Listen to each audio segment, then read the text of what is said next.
सत्सङ्गत्वे निस्सङ्गत्वं निस्सङ्गत्वे निर्मोहत्वं निर्मोहत्वे निश्चलतत्वं निश्चलतत्वे जीवन्मुक्तिः पुनरपि जननं पुनरपि मरणं पुनरपि जननी जठरे शयनम् इह संसारे बहुदुस्तारे कृपया पारे पाहि मुरा.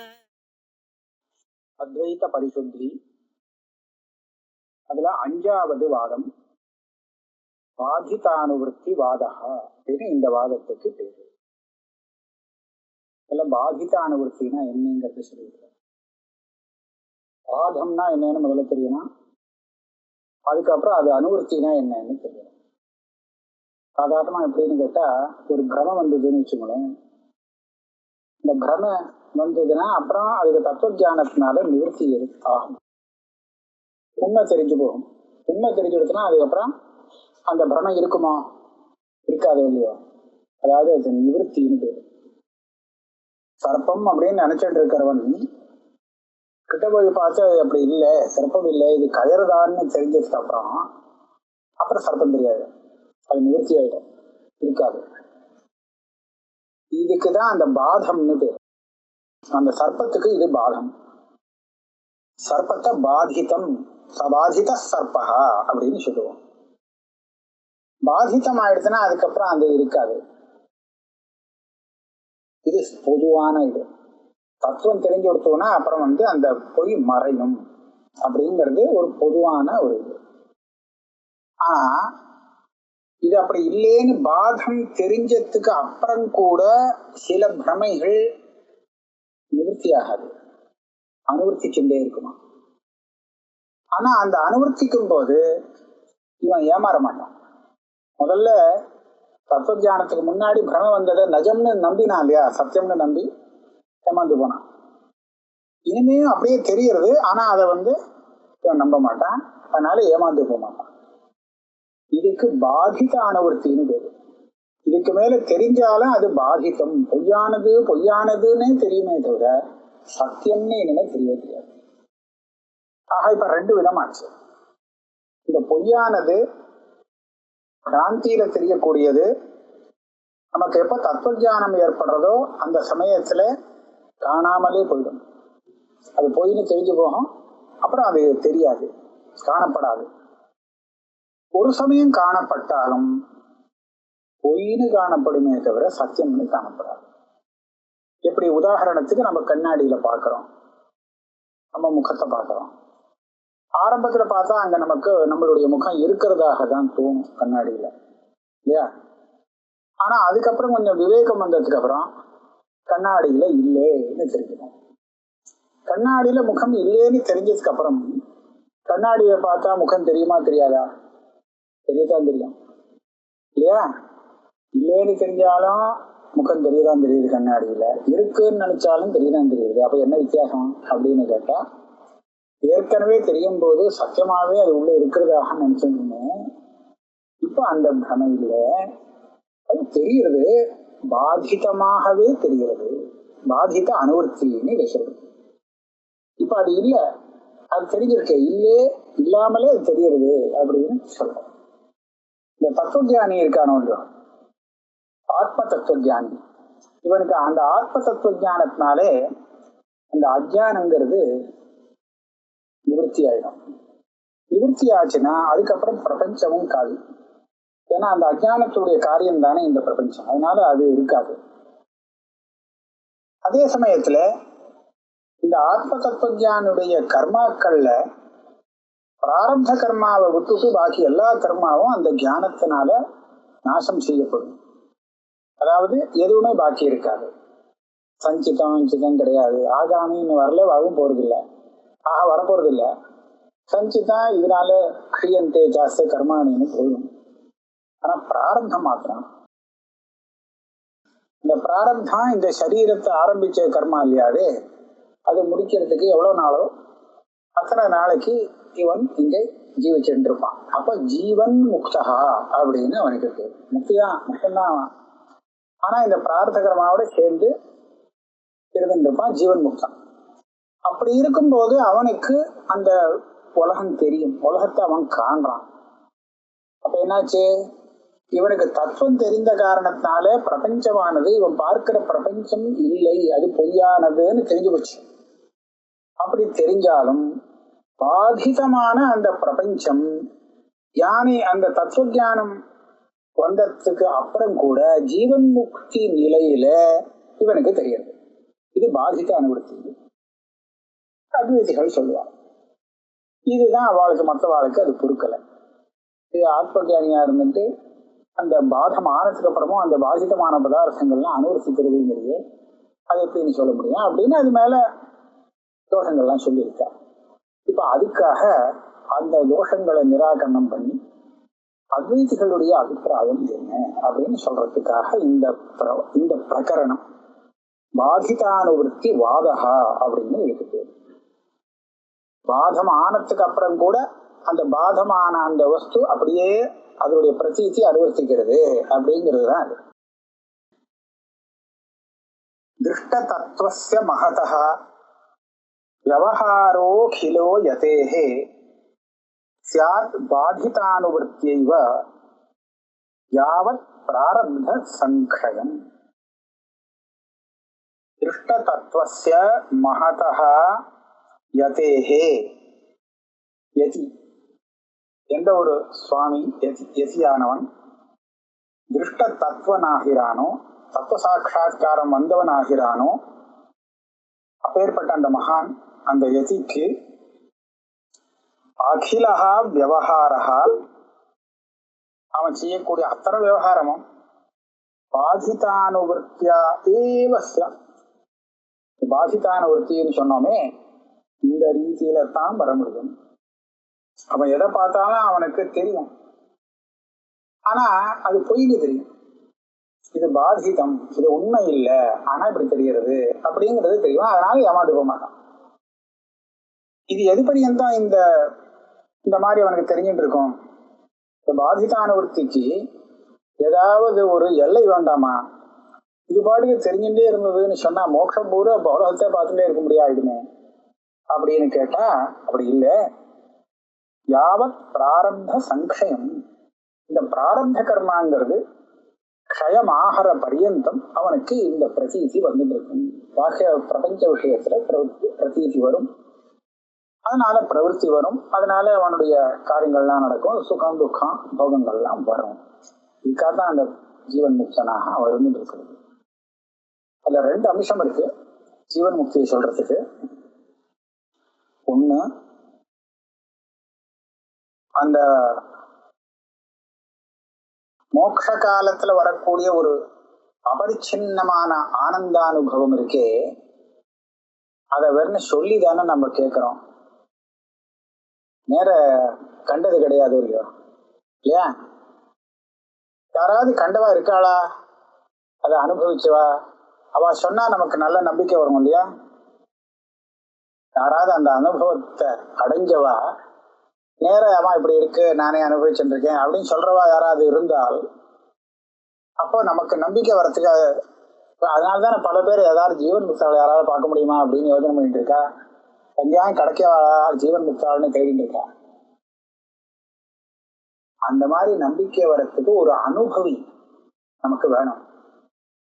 சுவாமி அதுக்கு அனுகிரகம் பண்ணிருக்க. இந்த தத்துவஞானியாக இருக்கிறவன் அவனுடைய பிராரப்தத்தையும் அதே க்ஷணத்துல ஞானம் வந்த அதே க்ஷணத்துல முடிச்சுட்டு கிளம்பலாம். வேண்டாம்பா, நீ அதுக்குள்ள போகாதே, அவனுக்கு வேலை இருக்கு அப்படின்னு சொல்லி அவனுக்கு வேலையை கொடுத்து பிராரப்தத்தை தவிர்த்து பாக்கி எல்லா கர்மாவையும் காலி பண்ணி விடுறான். பிராரப்தத்தை அப்படியே வச்சிருக்காரு. இது தானா முடிவிட்டோம், நீ ஞானத்தை வச்சபோது அழிக்க வேண்டாம், நீ தானா எப்ப போறதோ போட்டோம், அதுவரை நீங்க ஜீவன் முக்தனாக இரு.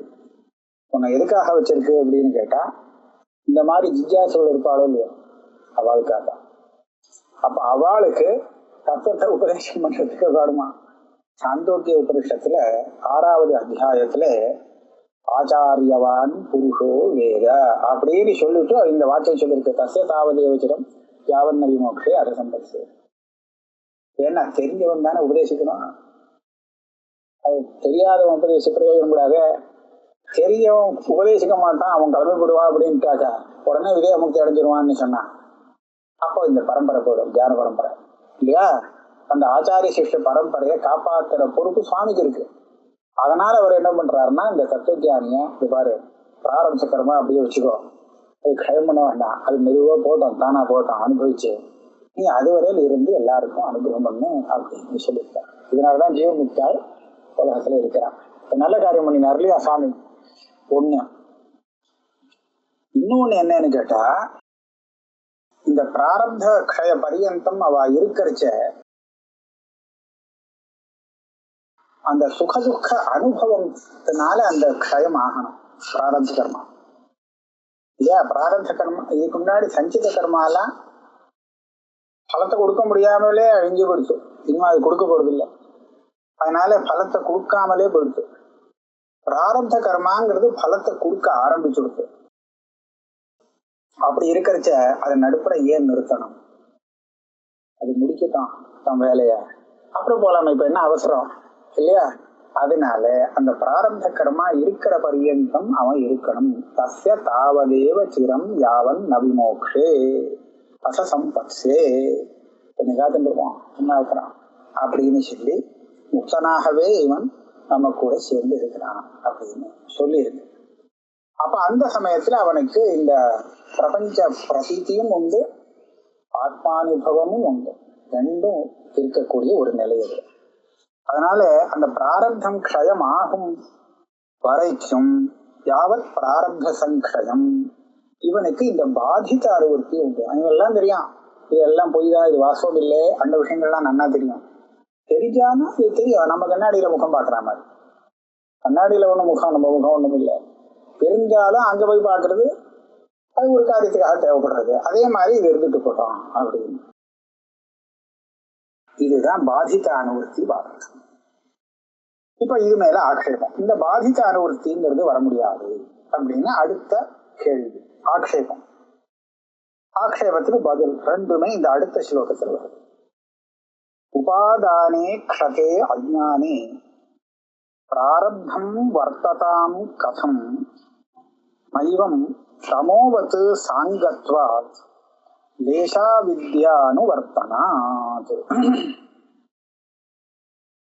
உபாதானே க்ஷதே அஜ்ஞானே, எந்த ஒரு காரியமாவது அந்த காரியத்துக்கு உபாதானமாக இருக்கும் வஸ்து அழிஞ்சு கொடுத்தோன்னு சொன்னா அப்புறம் அது இருக்க முடியுமா? இருக்காது.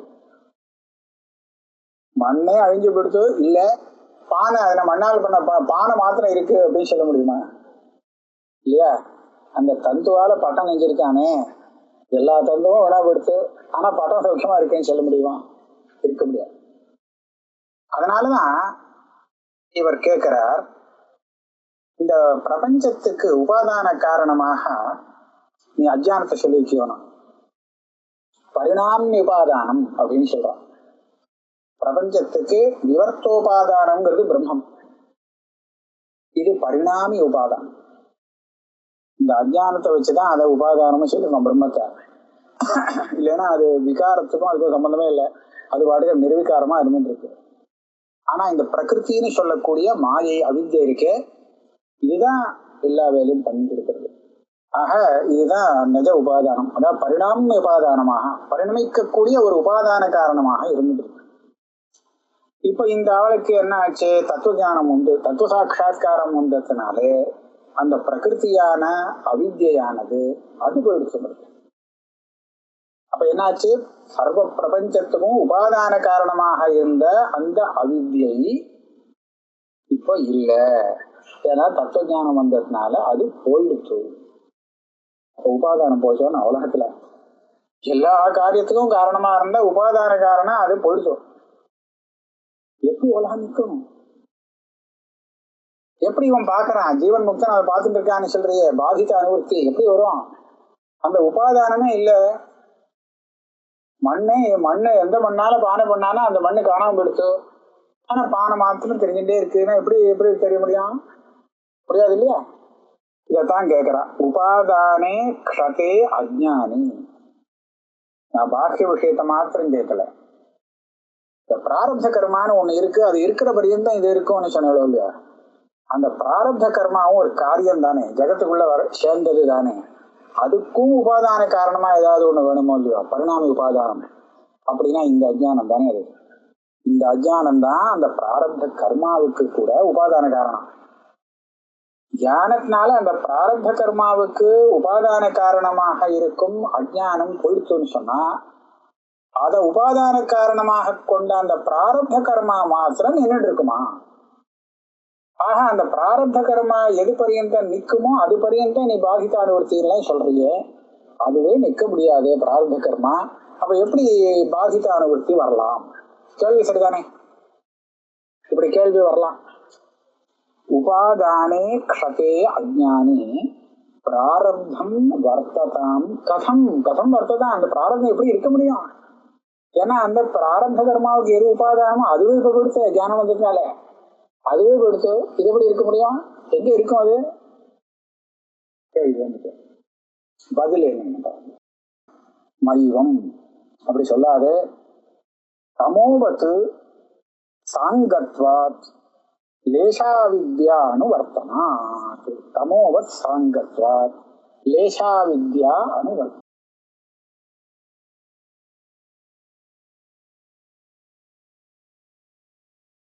இந்த அவித்யை இருக்கே, இது இது ஒரு சாவயவ பதார்த்தம்னு வச்சுக்கலாம். அவித்யை அதுக்கு அவயவங்கள் உண்டு, பாகங்கள் உண்டு. இருட்ட போலன்னு சொன்னான். அப்படின்னா இருட்டுக்கு அவயவங்கள்லாம் உண்டோ? அவயவம்னா சட்டம் தப்பா புரிஞ்சுப்பாங்க. அதாவது ஒரு பெரிய ரூம் இருக்கு, ஒரே இருட்டு, ரூம் பூரா இருட்டா இருக்கு. நான் ஒரு இடத்துல ஒரு லைட் போட்டிருக்கேன். இந்த லைட்டோட வெளிச்சமானது ஒரு குறிப்பிட்ட தூரத்துக்கு அடிக்கிறது.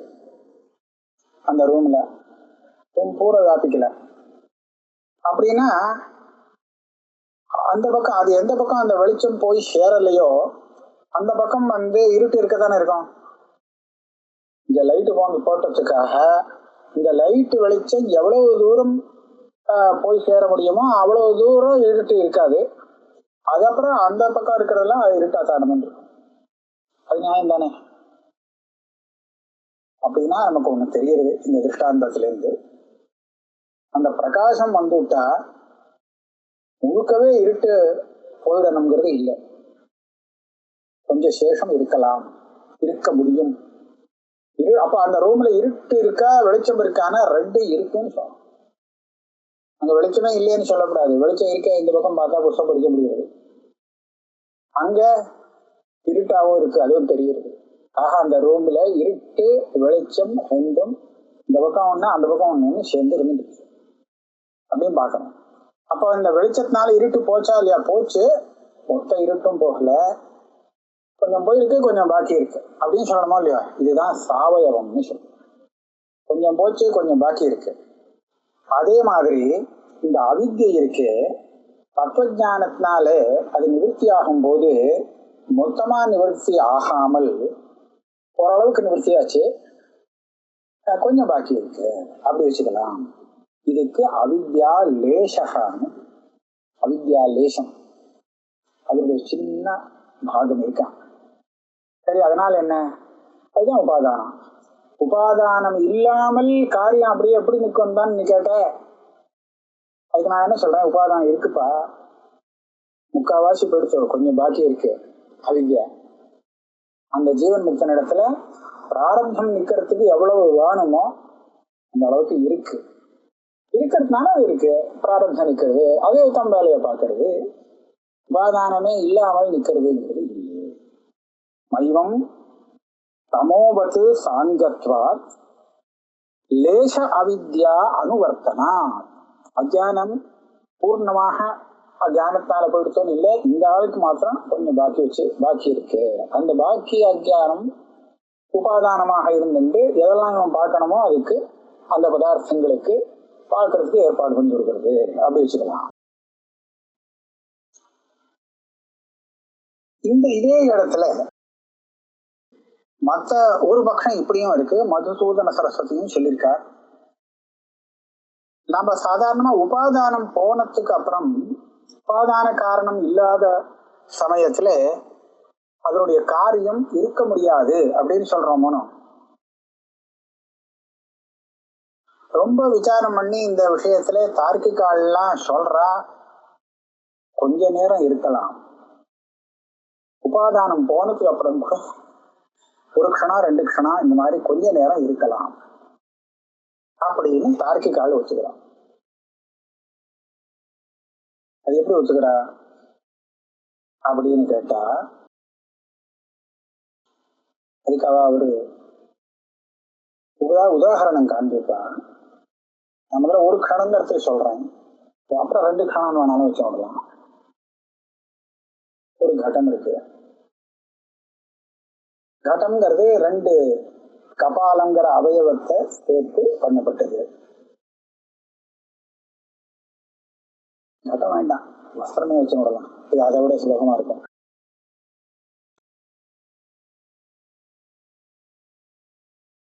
இந்த அவயவின்னு ஒண்ணு சொல்லுவோம். அவயவி திரவியம் படங்கிறது ஒண்ணு, ஆனா அந்த தந்துகள் நூல்கள் அநேகம் இல்லையா. நான் படம்னு சொல்றது அவயவி, அந்த தந்துகள்லாம் அந்த படத்துக்கு அவயவங்கள்.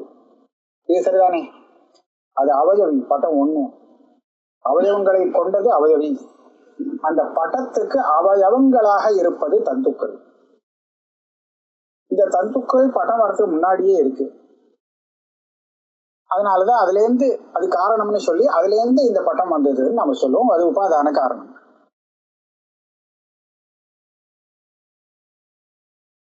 இந்த தந்துக்கள்லாம் ஒன்னோடு ஒண்ணு சஞ்சோகமாக இருந்தா தான், சம்பந்தப்பட்டிருந்தா தான் அது பட்டமாகும் இல்லையா. அது எல்லாத்தையும் பிரிச்சு தனித்தனியா தந்துவை வச்சுட்டா படம் இருக்காது. அப்ப அது ஆதான விதான வந்தகான்னு சொல்லி ஒரு விதமாக ஒவ்வொரு தந்துவும் இன்னொரு தந்துவோட சயுக்தமாக இருக்கணும். அப்பதான் அது பட்டத்தை ஏற்படுத்தும். இந்த 2 விஷயம். இந்த தந்துவானது விநாசத்தை அடைஞ்சுடுத்து அப்படின்னு சொன்னாலும் அந்த படங்கிறது விநாசத்தை அடைஞ்சிடும். தந்து விநாசத்தை அடையல, ஆனா அந்த தந்துடைய சஞ்யோகம் இருக்கே அது விநாசத்தை அடைஞ்சுடுத்து அப்படின்னு சொன்னாலும் படம் விநாசத்தை அடைஞ்சிடும். இது நியாயம் தானே? அப்படின்னா அந்த பட விநாசத்துக்கு தந்து நாசமானது ஒரு காரணம், அல்லது அந்த தந்துடைய சஞ்யோக விநாசம் இருக்கே அது இன்னொரு காரணம். அந்த சஞ்யோகம் ஒட்டிட்டு இருந்தது, அதை பிரித்து விட்டுட்டான், படம் போச்சு. அப்ப படநாசத்துக்கு தந்து சஞ்யோக நாசம் ஒரு காரணம். இப்படி சொல்லாமா? இந்த காரணம் காரியம் அப்படின்னு சொல்றச்ச காரணம் முன்னாடி இருக்கணும், அப்புறம் தான் காரியம் வரும். முன்னாடி எது வருதோ அது காரணம், பின்னாடி வருது காரியம். இப்படித்தானே வச்சுட்டு இருக்கோம். அப்படியானால் இந்த தந்து நாசம் முன்னாடி வரணும், அதுக்கப்புறம் படநாசம் வரணும். அப்படித்தானே? அப்பதானே தந்து நாசம் பட நாசத்துக்கு காரணம்னு சொல்ல முடியும். தந்து சயோக நாசம் முன்னாடியே வரணும், அதுக்கப்புறம் அடுத்த கணத்துல படநாசம் ஏற்படணும். இப்ப இந்த இடத்துல நீங்க என்ன பார்க்கலாம், தந்து விநாசம் ஆயிடுத்து, படம் இருக்கு. அந்த க்ஷணத்துல, எந்த க்ஷணத்துல தந்து விநாசத்தை அடையிறதோ அந்த க்ஷணத்துல படம் இருக்கு. ஏன்னா பட விநாசம் அதுக்கு அடுத்த க்ஷணத்துலதான் வரணும். தந்து நாசம் படநாசத்துக்கு காரணம்னு சொன்னா தந்து நாசமும் படநாசமும் ஒரே க்ஷணத்துல வந்திருக்க கூடாது, முன்னும் பின்னுமா வரணும். முதல்ல தந்து நாசம் அப்புறம் படநாசம்னு வரணும். அப்படியானால் எந்த க்ஷணத்துல அந்த தந்து நாசம் ஏற்பட்டதோ அந்த க்ஷணத்துல படத்துக்கு நாசம் வரல, படம் இருக்கு. தந்து நாசம் ஆயிடுச்சு, தந்து இல்ல, படம் இருக்கா இல்லையா? அந்த ஒரு க்ஷணத்துக்கு இருக்கு. நமக்கு உபாதானம் இல்லாம அது இருக்குன்னு காண்பிக்கணும், அவ்வளவுதான். அது ஒரு க்ஷணமா 2 க்ஷணமா எத்தனை க்ஷணங்கிறது விஷயம் இல்லை. உபாதானம் இல்லாமல் இருக்கா இல்லையா? இருக்குன்னு ஒத்துட்டு இருக்கான். இது ஒரு க்ஷணம். அடுத்த க்ஷணத்துல பட்டமும் வீணா போயிடும். இப்படி பார்ப்போம். இந்த தந்து சயோக நாசத்தினாலையும் அந்த பட்டநாசம் வரும் இல்லையா? இப்ப அந்த சமவாயி காரணம்னு சொல்லுவா, அசமவாயி காரணம்னு சொல்லுவா. தந்து சமவாயி காரணம், தந்து சயோகம் அந்த பட்டத்துக்கு அசமவாயி காரணம். அசமவாயி காரண நாசா திரவிய நாசா அப்படின்னு ஒரு பட்சம். அசமவாயி காரணம் போயிடுச்சு சொன்னா அந்த திரவியம் அவயவி போயிடும் அப்படின்னு. இப்ப என்ன ஆச்சு? இந்த தந்து சயோக விநாசத்தினாலதான் அந்த பட்டம் போகும். தந்து சயோகம் எப்படி நாசமாச்சு அப்படின்னு கேட்டா, தந்து இப்ப எரிச்சுட்டான், ஒரு தந்து நஷ்டமாச்சு. தந்து விநாசமானதுனால அதுக்கு காரியமாக அதனோட தந்து சயோகம் இருந்தது, அதுக்கு விநாசம் ஏற்பட்டது. அந்த தந்து சயோகங்கிற காரணம் போனதுனால அந்த பட்டத்துக்கு விநாசம் ஏற்பட்டது. 3 க்ஷணம் வந்தது.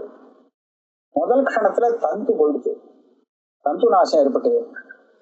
தந்து இல்ல, படம் இருக்கு. 2வது க்ஷணத்துல அந்த தந்து, இந்த தந்துக்கு அடுத்த தந்துவோட உள்ள சயோகம் நாசம் ஆச்சு. தந்து இல்ல, ஆனா படம் இருக்கு. தந்து சயோகம் நாசம் ஆச்சு இல்லையா? இதுக்கு அடுத்த க்ஷணத்துல படநாசம். அப்படியானால் இந்த படம் 2 க்ஷணத்துக்கு தன்னுடைய உபாதான காரணம் தந்து இல்லாமலே இருந்திருக்குன்னு ஆச்சா இல்லையா? இது எதுக்காக சொல்றேன்னா ஒரு உதாரணமா சொல்றேன், அவ்வளவுதான். அப்ப உபாதானம் இல்லாமலும் இருக்கலாம் போல இருக்கே, அதுக்கு சில காரணங்கள் கிடைச்சதுன்னா, அப்ப அதே மாதிரி பிராரப்த கர்மாவால அதை அனுபவிச்சாகணுங்கிறதுக்காக இதுக்கு உபாதானமான பிரபஞ்ச உபாதானமான அஜ்ஞானமானது இவனுக்கு ஞானத்தினால துளி கூட பாக்கி இல்லாம போனாலும் கூட உபாதானம் இல்லாமலே இந்த பிராரப்த கர்ம பலத்தை அனுபவிக்கிறதுக்காக அதை அனுபவிக்கலாமே, அது பரியந்தம் என்ன தப்பு அப்படின்னு சொல்லி. ஆக இங்க 2 பட்சம் இருக்கு. புரிஞ்சுக்கிறவாளுக்காக இப்படி ஒரு பட்சம் அப்படி ஒரு பட்சம், எது சௌரியப்படுதோ புரிஞ்சுட்டு போகும். ஜீவன் முக்தனுக்கு பிரபஞ்ச பிரதிபாசமானது இருக்கு. இந்த பிரபஞ்சம் அவனுக்கு தெரியணுமானால் பிரதிபாசத்துக்கு அந்த அவன் பார்க்கிற பிரபஞ்சத்துக்கெல்லாம் உபாதான காரணங்கிறது ஒண்ணு தேவைப்படுறது. அப்ப எங்க உபாதானம்? அவித்தியை தானே நீ உபாதானம்னு சொல்ற. இவனோ தத்துவஞானி, இவனுக்கு ஏது அவித்ய? அப்ப எப்படி அந்த பிரபஞ்சம் அவனுக்கு காணப்படும் அப்படின்னு கேட்கும்போது, அவித்யா போயிருக்கு, ஆனா கொஞ்சம் பாக்கி வச்சுட்டு போயிருக்கு அப்படின்னு முதல்ல சொன்னான். அவித்யா லேசம் பாக்கி இருக்கு, அந்த அவித்யாலேசத்தை உபாதானமாக கொண்டு எவ்வளவு தெரிய முடியுமோ அவ்வளவு இவருக்கு தெரிஞ்சுட்டு இருக்கு விவகாரத்துக்கு வேண்டியது அப்படின்னு முதல் சமாதானம். இன்னொரு விதமான சமாதானம் சொன்னால், இவனுடைய பிராரப்த கர்மாவால அது போகிற பரியந்தம் பிரதிபந்தகம் அதுன்னு சொல்லுவோம். அந்த பிரதிபந்தகம் இருக்கிற பரியந்தம் உபாதானமே இல்லாமல் அந்த காரியம் இவனுக்கு நின்று இருக்கு. அப்படி நிக்கலாமான்னு கேட்டேன். 1 க்ஷணம் 2 க்ஷணம் நிக்கலான்னு அவனே சொல்றான். ஏன் நிறைய க்ஷணம் நிற்கக்கூடாது? உபாதானம் இல்லாம 1 க்ஷணம் நிக்கலாம், 2 க்ஷணம் நிக்கலாம்னு சொன்னா பிராரப்தம் போற வரை நின்று போட்டுமே அது இல்லையா? ஆக உபாதானம் போன பிறகு கூட அந்த காரியம் தெரியலாம் அப்படிங்கிறது அத்வைத சித்தாந்தம். இதைத்தான் சொல்றார். அதான் முதல் பட்சத்தை இதுல சொல்லியிருக்கார். அடுத்த பட்சம் வியாக்கியானத்துல சொல்லியிருக்கார், அதை சூச்சனை பண்ணியிருக்கார். அதை நான் சொன்னேன். உபாதானே க்ஷதே அஜ்ஞானே பிராரப்தம் வர்த்ததாம் கதம் அப்படின்னு கேள்வி. மைவம் தமோவத்து சாங்கத்வாத் லேச அவித்யானுவர்த்தனாத், அவித்யுடைய லேசமானது இருந்துட்டு இருக்கு, அதனால வரலாம்னு பொதுவா எல்லாருக்கும் புரியுற மாதிரி சொல்லிட்டா, அவித்யை இல்லாமலே கூட இருக்கலாம், தப்பே கிடையாது அப்படின்னு மேற்கொண்டு இப்படியும் சொல்லலாம். இதோட 2 ஸ்லோகம் தான் இன்னைக்கு ஆச்சு. இதோட வச்சுப்போம். அடுத்த ஸ்லோகத்தை நம்ம அடுத்த கிளாஸ்ல பார்க்கலாம்.